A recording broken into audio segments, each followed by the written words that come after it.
Il y a une chose qui m'intéresse dans le réel, c'est le vertige. Et comment on le passerait dans la peinture, ce point de vertige. Pour moi, peindre sur cette toile, c'est comme creuser quelque chose, et creuser un espace.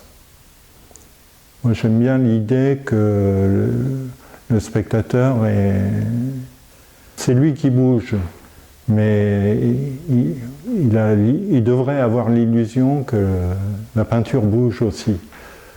En fin de compte, il y a un troisième protagoniste dans cette histoire-là, c'est qu'il y a l'espace aussi. Le vertige, c'est sentir l'espace aussi. On arrive devant un paysage au bord d'une falaise, on s'approche et là, tout s'ouvre. Il n'y a plus qu'à sauter, quoi. Pour moi, le spectateur essaye toujours de reconstruire quelque chose. Le peintre, lui, il essaye toujours de déconstruire. De ne pas peindre, c'est aussi une action pour le peintre. Par exemple, j'avais fait une peinture qui est un quadriptyque, 4 petits tableaux, un complètement noir en premier, peint figurativement le deuxième, et le troisième encore un monochrome, et le quatrième là, un blanc. Donc, et après, il peut avoir le mur, enfin voilà. Donc c'est une rampe de lancement. Et alors bizarrement, un autre paradoxe, c'est que j'introduis le volume, la perspective. Je réintroduis la perspective dedans. Et là, on est carrément dans l'ambivalence, puis enfin dans quelque chose comme ça qui s'oppose quasiment. L'abstraction, c'est-à-dire la frontalité, le fait de ramener les lointains très très proches, et la perspective, les points de fuite, voilà. Moi, je suis assez sensible aux horizontales. Et donc, pour moi, à chaque fois si on met une toile par terre, par exemple, elle semble glisser.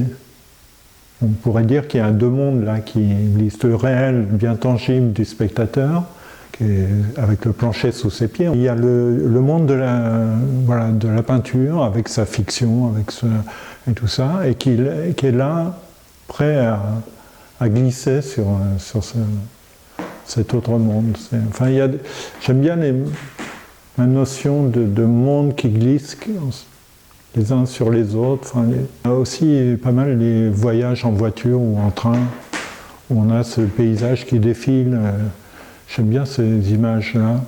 Et disons que la peinture, c'est un peu plus figé dans le temps. C'est quelque chose, tout d'un coup, on pose les choses. Et on essaye de faire une image, du coup, une image peinte qui tienne dans le temps. Ce qui est une sacrée histoire, ça. Il y a un motif qui revient souvent, c'est les châteaux d'eau. Et château d'eau, pour moi, c'était un accord froid. C'était le bleu du ciel, le blanc du château d'eau et le vert de la végétation, du paysage. Ce qui m'intéressait, c'est de réduire cet accord, ces trois couleurs. Donc le paysage, il m'intéresse quand il est simplifié, quand il est...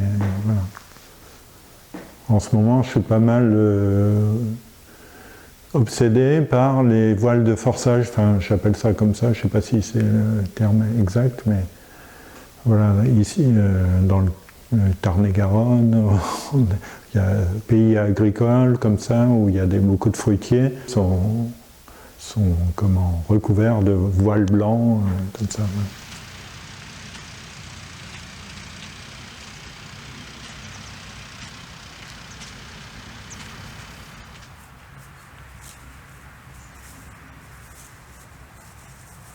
Au début, je faisais une peinture plutôt matiériste. Voilà, et puis bon, j'ai compris qu'il fallait que j'aille un peu plus loin.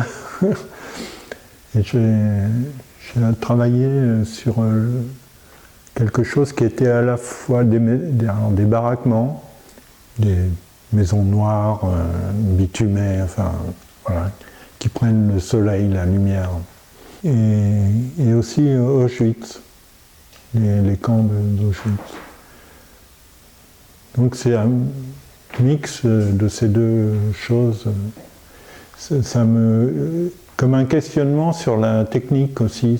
Il a bien fallu des gens pour construire ces baraquements, et, enfin, choses un peu paradoxales comme ça, et la lumière et l'ombre. Voilà.